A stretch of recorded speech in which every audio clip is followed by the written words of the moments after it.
कसं आहे भावांनो, दारू सोडायसाठी मी बऱ्याच औषधं यूज केल्या आमच्या वडिलांसाठी.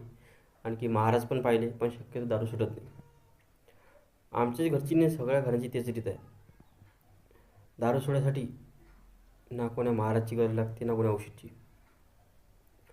याच्यासाठी फक्त स्वतःच्या मनावर ताबा पाहिजे. जोपर्यंत तुमच्या मनावर ताबा येणार नाही तोपर्यंत दारू सुटणं खूपच मुश्किल. तर शक्य सांगतो आपल्या मनावर ताबा ठेवा.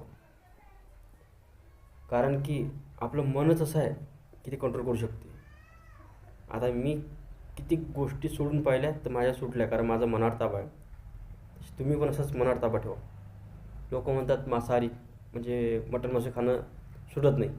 आता मी आज 5 ते 6 महिने झाले मी सोडले. का नाही सुटत? अरे स्वतः विचार करा की एक मुका जीव खाणं कोण्या हिशोबाने चांगलं आहे? त्यानं काय बिघडलं आपलं? दारू पिऊन घरात नाश करतो आपण, हे कोण्या हिशोबाने बरोबर आहे?